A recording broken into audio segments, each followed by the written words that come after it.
Today, Jianfei, who is sitting here in the front row, and I will be talking about hybrid mesh. So how do we add VMs to our environment? Can I get a show of hands? How many of you have been to an Istio talk here at the show? Okay, great. We'll probably repeat a few things, but there were some people who didn't raise their hands, so we'll do some level setting as well as we go through here. So, okay, here's the summary. This is all you need to remember. Istio works on VMs. If that's the only thing you get out of this talk, that's the thing I want you to walk out of this room with. Istio does work on VMs. So most of you that have been to Istio presentations here, you've read articles, you've read the documentation about Istio. For the most part, it talks about Kubernetes. So how does Istio work on clusters? We're going to show you how to extend that to VMs today. So I said we'd do a little bit of level setting. So first, let's talk about what Istio is, just for those people that are new to this. And to talk about Istio, we have to talk about a service mesh. So what is a service mesh? Service meshes work at the network layer. So you put them in. They are transparent to the application. That means we don't care what language the application is written in, whether it's Java or C# or Go or Node or whatever. It just doesn't matter because we're working at the network layer. And a mesh provides some level of functionality. Whether it's telemetry or some network controls, a service mesh provides that kind of capability. And there are many service meshes out there. Istio is probably the most common one that you've heard about, but there are other service meshes as well. So let's talk about Istio specifically then.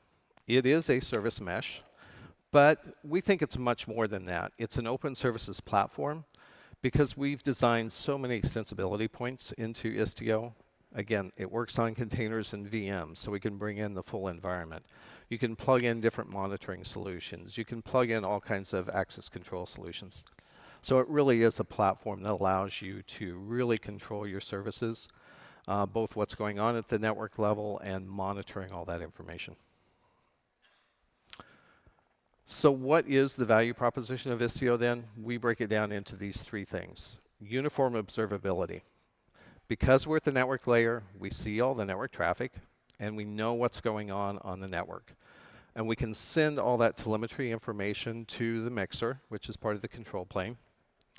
And the mixer then can forward it on to wherever you want that telemetry information to go, whether that's Stackdriver on GCE or GCP or Prometheus or Datadog, wherever you want your logging information to go, we can do that through the mixer. We provide operational agility. So that means that you can do canary rollouts. You can do blue-green rollouts. You can inject faults into the network if you want to test the resiliency of your services. You can set quotas. If you've ever had a service accidentally do a DOS attack on one of your other services, then you might want to set quotas on your services. And then the third thing we can do is policy-driven security. So we can set encryption on all the communication going on the network. So we use mutual TLS. That means we set strong identities for the service. We know the identity of every service running in the mesh. And we know that service A is talking to service B, and we can see that service B is talking to service C. And you may think service A is talking to service C, but again, by looking at the telemetry, you could see maybe that's not happening for some reason. So we can do all three of these things, and these are very important value props of Istio. Okay, as I mentioned, most of the documentation, most of the things you see about Istio talk about a cluster. And our control plane runs in Kubernetes, so I've got Kubernetes shown in the middle here. But as you probably know, most of the enterprise workloads actually still run on VMs, and there are lots of good reasons for that. The first one is data stores. So when I talk to customers, probably the first thing that comes up is data stores. They're running their MySQL, their Postgres, their Oracle database, their Cassandra, their Couchbase, whatever it is, and there's a whole laundry list of them. Many, many data stores run on VMs today, and many enterprises have no intention of moving those in the near term. Some people are moving them to Kubernetes, and Kubernetes is much better now with those, but a lot of them are still on VMs and will be for quite a while. Then there's packaged software. It's a black box, right? You get it from some vendor, whether it's a CRM application, a HR application, whatever it is. And the vendor says this needs to run on this release of Linux. It needs X amount of RAM, X amount of CPU. That's where you'll run it if you want support. So as a company, you really don't have any choice. That's going to run on a VM. There's existing software. Enterprises have written lots of software on VMs. So in the last year, in the last 5 years, the last 10 years, those services are running. They will be for a long time. And new applications are being written on VMs all the time. In most of your enterprises, you guys are still writing software on VMs and rolling out new applications. So we really want to bring all these things into the Istio mesh and provide all those value props to you on these VMs. Okay, so that's kind of the setup and the level setting. So the rest of this is really going to be, so how do we do that? How do we bring VMs into this environment? So this diagram is a picture of a Kubernetes cluster with Istio. It's a simplified representation. I just show two services on here, Service 1 and Service 2. Now each one of those services is some number of pods. Let's say Service 1 is 3 pods and Service 2 is 10 pods.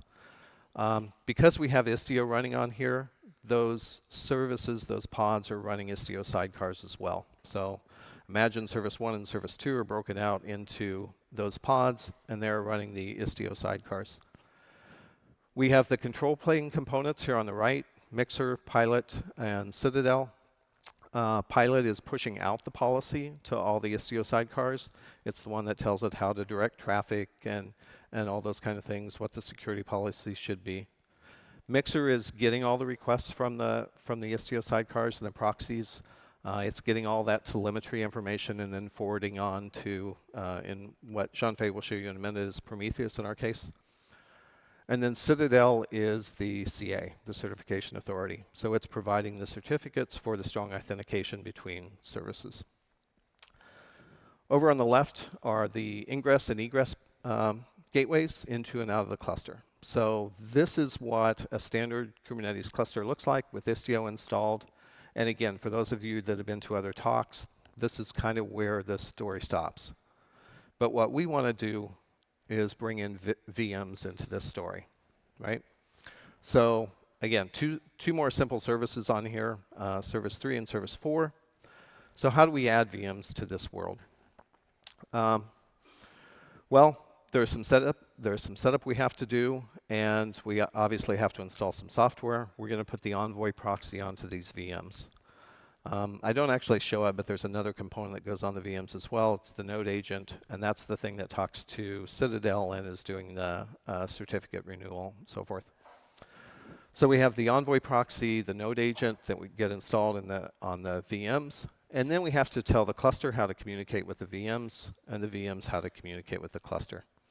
So one of the important things in that scenario is this service entry. So you see these little boxes here by the arrows that go to the VMs. Those are service entries.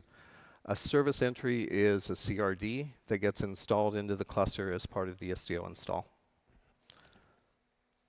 So let's take a look at that. As I mentioned, it's a CRD.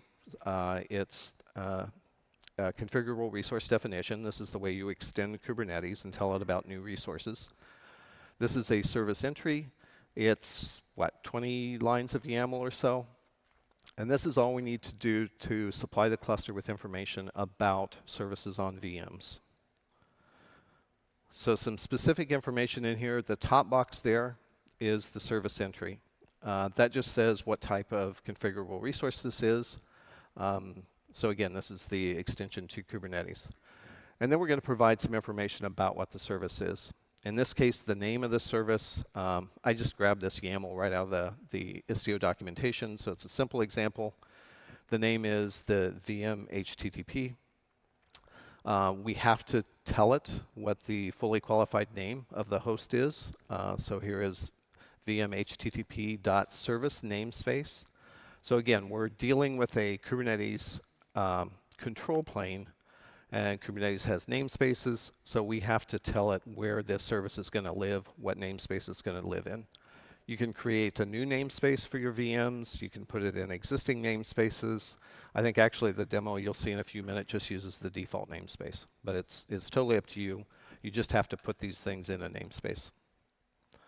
And then some more information about what the address of the actual host is. We need to know how to communicate with it. So we have the GCE IP address. And then we have some labels. So again, Kubernetes uses labels, and Istio uses labels for things like canary rollouts and directing traffic. So we're going to add some labels to this service as well. So that's all there is to service entry. Again, fairly short. It's you just do a kube control apply to enter this information into the Kubernetes cluster. Okay. So let's pop back a level. We dove down into the CRD, but let's talk about what you actually have to do for the full setup of adding a VM to your service mesh. And this is right from the Istio documentation. This is just a summary of this. So first you have to enable mesh expansion. This is just a Boolean flag on the Istio install. By default, mesh expansion is turned off. You just have to turn it on. It's a one-time operation for the first VM you add, and then if you add another 100 VMs, it doesn't matter. You don't have to change that flag. You have to choose a namespace for where these VM services are going to go. As I showed in that CRD, when you register the service, you have to say what namespace that service is associated with. You have to add the Ingress or the IP of the Ingress gateway to the cluster to the VM. So the VM is going to communicate with the control plane. It needs to know where to send the telemetry information. That information goes to Mixer. And so we're going to get to Mixer through the Ingress gateway in the cluster. So you have to tell the VM where that Ingress gateway is. You're obviously going to have to install the software on the VM, the proxy and the node agent. You can do that just through the package install. And then steps 6 and 7. These are either or maybe both. Step 6 is if you have a VM that's talking to services inside the cluster. So the communication is going from the VM to a service in the cluster. Then you have to tell the VM where that service is. So you just add its IP address and information to Etsy hosts in the sample we're going to show you. The other case is where you've got the cluster talking to the VM. This is a very common case. This is that data store case that I talk to customers about. So they've got, say, a Postgres database running on a VM that they need to access from the cluster. So now you have to tell the cluster services how to get to the VM. You just create that service entry, that YAML file I talked about, do a kube control apply on that file, and then you have to add the address to the DNS in the cluster. So that's all there is to it. It's fairly simple. And actually, Jianfei is going to show you exactly how to do that. So we're going to go through 2 demos. The first one is the setup. The second one is the Hipster app. And again, if you've been to other presentations, you've probably seen the Hipster app already. This is just an e-commerce website where you can go and buy things. All the other demos have had all these services running on the cluster, so in Kubernetes. And again, you can see they're written in lots of different languages. It doesn't matter to Istio. We can get all the telemetry and do all the controls, no matter the language. I've circled one at the bottom here, this catalog service. What Jianfei is going to show you is that catalog service running on a VM. And then he's even going to go further and show you some traffic redirection. So, Jianfei? Thank you, Chris. Hi, everyone. My name is Jianfei. I'm working at Google on Istio open source project. Today, I will show you the demo of how to install the Istio for this setup, and then run some Istio feature to manage your service, microservice across the VM and the Kubernetes cluster.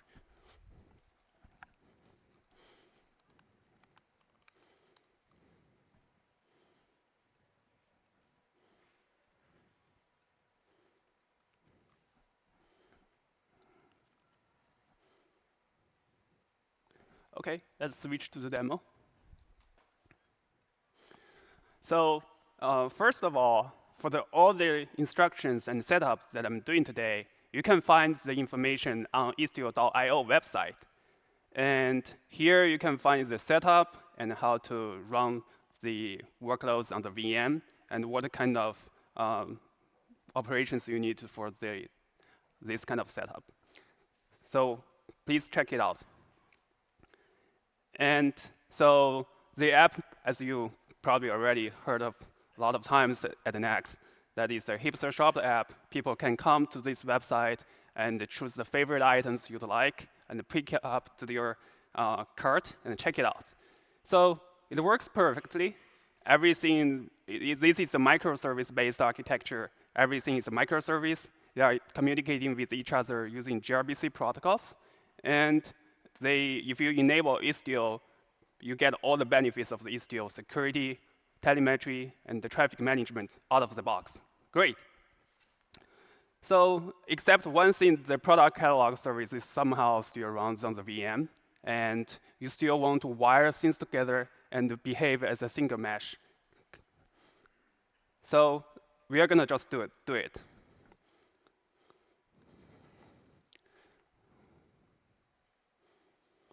So the first thing, of course, you need to select use a GCP project, because this is next.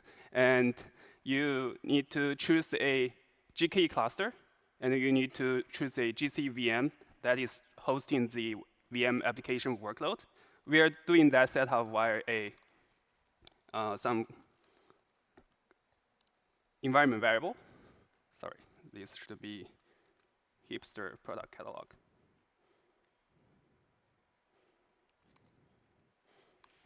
All right, and by the way, for today's demo's purpose, that I prepare a bash script to automate a lot of steps, but essentially that is all the same as what you can find on Istio.io webpage. Let's take a look how that bash automation looks like. So pretty much that you can see we need to create the cluster and create the GC VM, download Istio, and install Istio. So there's nothing special over there. Let's just go back to the demo and use the automation. Cool. So first, you need to install Istio with Mesh expansion enabled.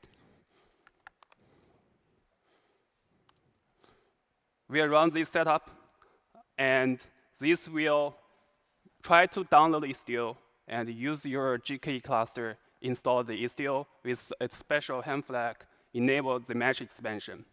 As Chris just mentioned that, the Istio Mesh expansion to run the VM, you essentially need to expose the Istio control plane to the VM workloads, such that the Envoy on the VM know how to communicate with the Istio control plane like pilot to get the Envoy XDS configuration, and Istio node agent then can also reach out to the CA, Citadel, in the cluster to get the key and cert refreshed.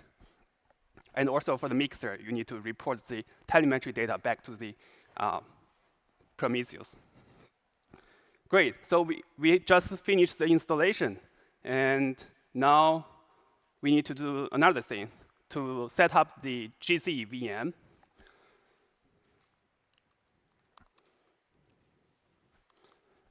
We will run another command for that purpose. As you can see, other than command, we have a 3550 port. That is the port value, the VM applications, the product catalog service specifically, that will listen on the 3550. And let's go ahead and see what we are doing there. The first thing is to get some configuration from the cluster, determine the IP range of the service in the cluster. And the second thing is to get the key and cert for this VM workload. Remember, Chris just mentioned that you need to choose a namespace and a service count to represent the workload on the VM as that VM workload identity. So for our demo's purpose, we just choose the default and default service account, default namespace. But you can choose whatever you like. Cool. So these two kind of configuration now is dumped into your workstation, and then you need to copy it over to your GC VM, which is essentially just a G Cloud Compute SCP command line.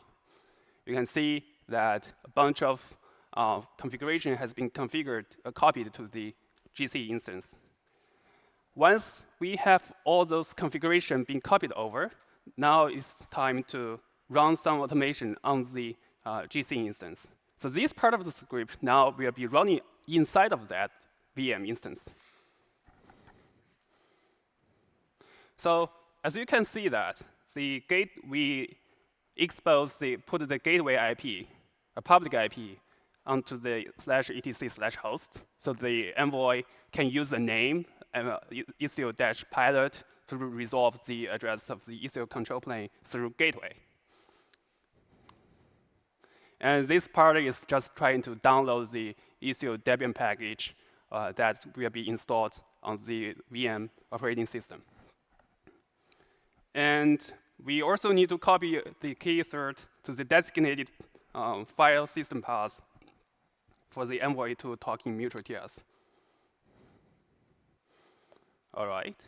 And the very last step, after you set up everything, you can now start the Istio component on that VM, which specifically is just Istio Envoy used for intercepted traffic and Istio node agent that is responsible for refreshing the key and assert before it expires. That's it. That's the second step. So now you have both Istio installed in your Kubernetes cluster, and you have the VM that is ready to run some applications. Actually, if you just type some, run your applications on that VM, the Envoy is ready to intercept the traffic, and you can find other services in the Kubernetes cluster, and we are ready to go. However, there is one thing that is missing. That is the service discovery. As Chris just mentioned, because for the applications that inside of the Kubernetes cluster, they don't know there is some service running on this VM. We need kind of service discovery mechanism to model these VM services. The Istio to handle this, as we know, just learned, is using service entry. So we basically need to write some CRD of the service entry to map a VM service to a list of the endpoints.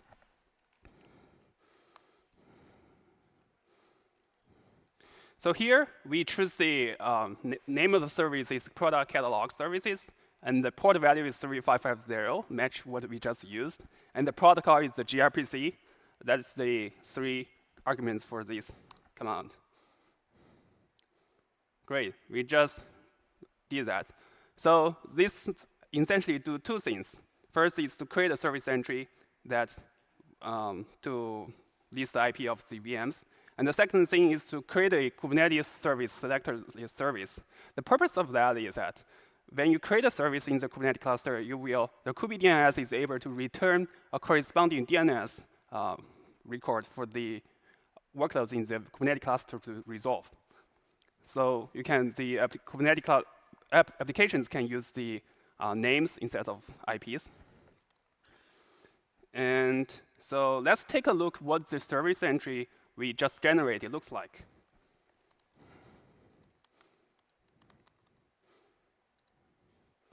All right.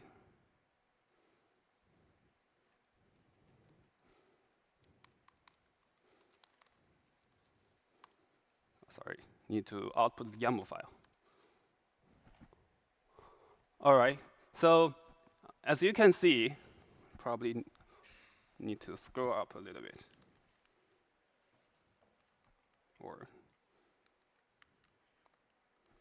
So this is a service entry CRD, and the name is product catalog service -raw VM. We use that to denote it's a service running on the VM. And you can see in the spec part, the first is the endpoints. The endpoints list the list of the endpoints that is responsible for backing up the service. In each endpoint, you can specify the IP address, which is, in our case, is the VM IP address to run the hipster product catalog service. And you can also put the labels over there. Labels, for you are familiar with Kubernetes, is you can put the denotation on the deployment, and you can use labels to manage your workload later. And as you can see, Here, we put the register column raw VM labels here, and we are taking advantage of that in our follow-up demo. And of course, you need to specify the host, the name of the service, and the port is 3550, protocol is gRPC, and that's it. Cool. So actually, now that is pretty much everything you need to do for the VM setup, mesh expansion, and of course, you need to run your application's product catalog service on that VM. But we are going to skip that part and switch to a cluster that we already finished that part.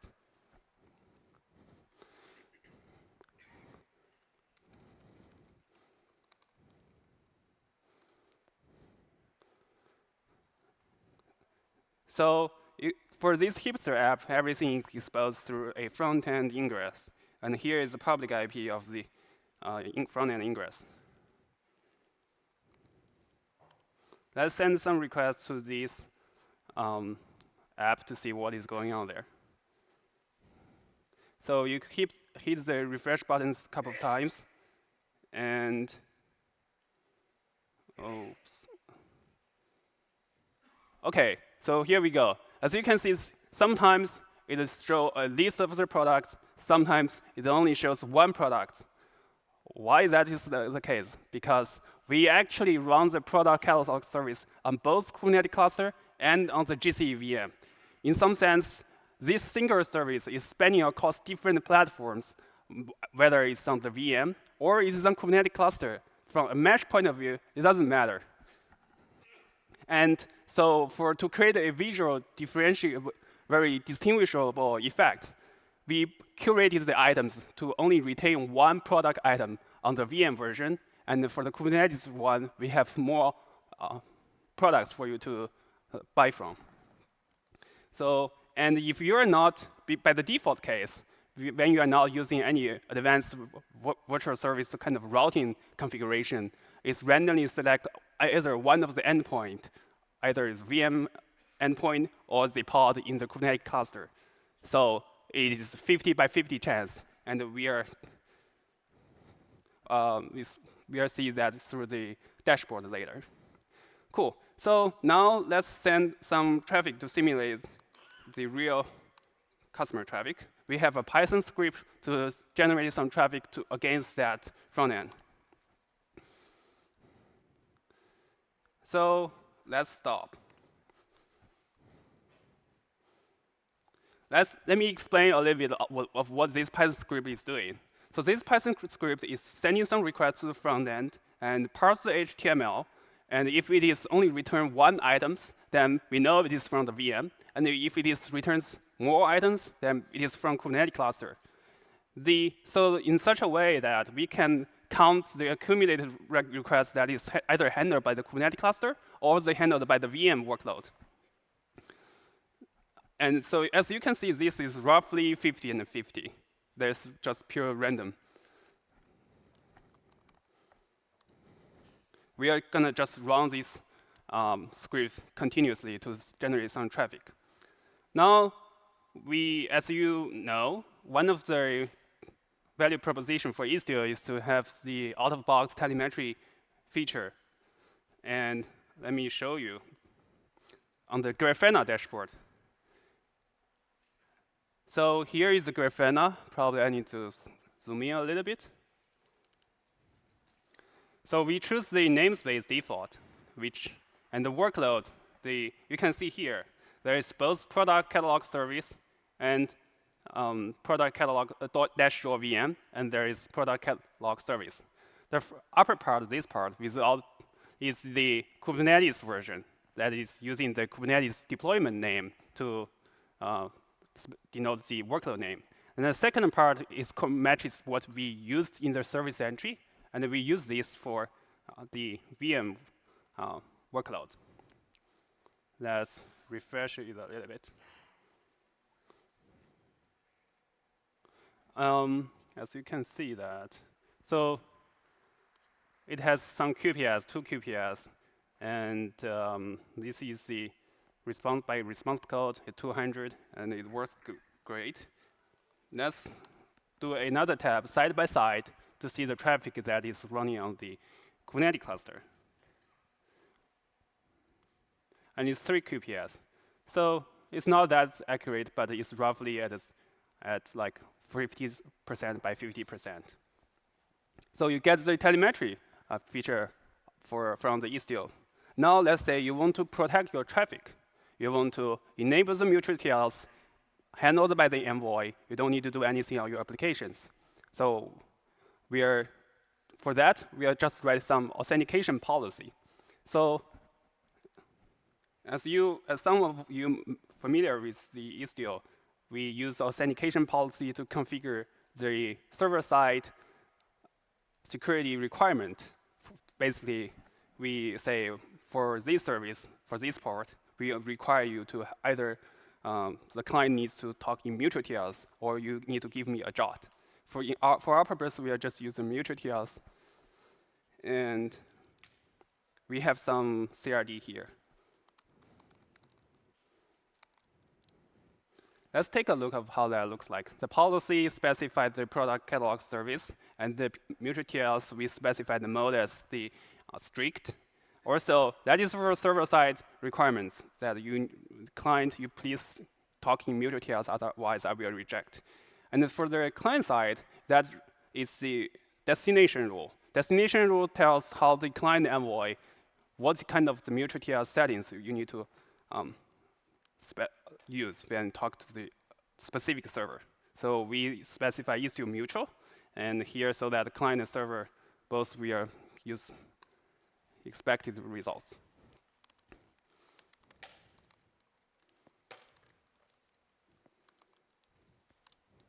So let's apply this YAML file. And as you can see, both policy and the destination rule now has been configured. We are expecting the traffic, we are shifting from the plain text to the mutual TLS. Let's verify that on our Grafana dashboard.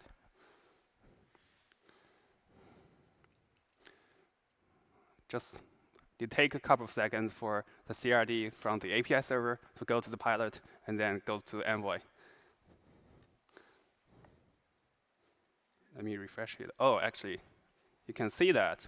Now the traffic has been swapped from the yellow to the green. From the yellow, you can see that there's nothing there. But if you hand it over to the green line, you can see there is a column, mutual TLS, which means that your traffic now is encrypted and protected. And this behavior is same consistently, regardless whether you run your VM on the applications on the VM or your Kubernetes cluster. You can see both of them get swapped from the plaintext to mutual TLS. Awesome. So we finished the security part. Now let's talking about the networking management. So you run your applications on the VM and you run something on the Kubernetes cluster. Imagine that you want to migrate something from the VM to the Kubernetes cluster, and you want to control this process and roll out the migration with confidence. Istio supports that via advanced L7 routing using virtual service. And you write some virtual service CRDs to configure how much percentage of the traffic you want to send to one of the subset, which is Kubernetes cluster, how much you want to send to the VM subset. We also already have some CRD for that.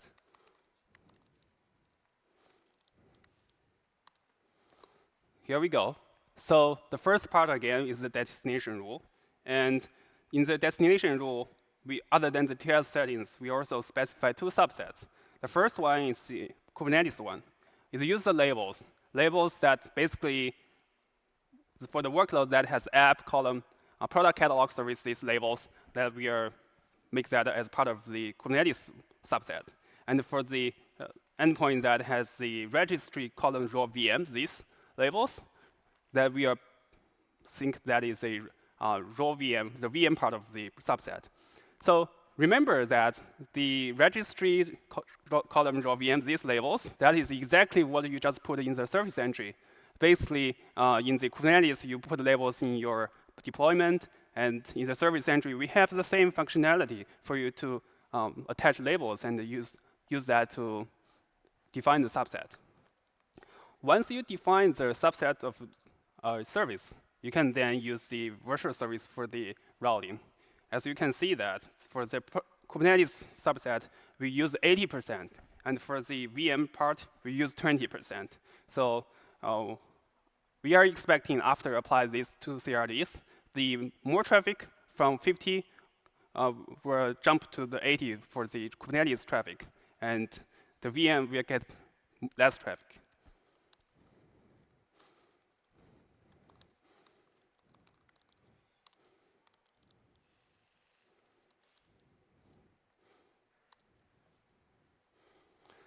All right, so the configuration has been applied. Now, what we are expecting is a drop-in line on the VM Grafana dashboard, and we will see a bump up in the Kubernetes workload. So this might take a couple of seconds. But here we go. So you can see the lines dropping down from around 2 QPS to 1 QPS. And on the other hand, the Kubernetes workload is significantly ramp up because the traffic is more traffic is routed to the Kubernetes cluster. So, but this seems all right. And as you have more confidence, you can continue to use the virtual service to route more traffic to your Kubernetes version, and finally get rid of your VM workload. But that's our demo. And to summarize, the takeaway is that you have some VM workload, and you want to migrate to Kubernetes cluster. You want to have the service mesh cross different environments. And you may even want to migrate something from the VM to the Kubernetes cluster. And Istio can help you to finish that journey with confidence by having telemetry and showing you what is going on in that process. Thank you.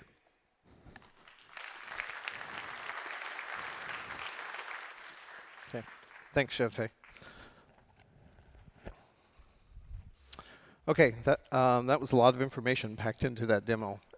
We went from essentially a bare cluster and a VM to installing Istio and getting it all configured in 5 to 10 minutes, and then actually going through showing you an application, showing you the features of Istio, and giving you all of these features of Istio, the uniform observability, the operational agility, and the policy-driven security across not only your Kubernetes cluster, but across your VMs as well. Whether it's the migration scenario Jianfei just talked about of how do you take your VM workload and bring it into the Kubernetes cluster over time, giving you a kind of a canary rollout, or whether it's your VMs that are going to continue to run for the next 1, 2, 5 years, whatever it is, with that database out there, you can bring those VMs into your mesh. So that's how you make a hybrid environment. Jianfei talked about the documentation. It's all up here. The mesh expansion is a little hidden. You have to go to the Kubernetes site, and then you go to the mesh expansion. But that has all the instructions on how to do this yourself. And then there's the Dory link at the bottom.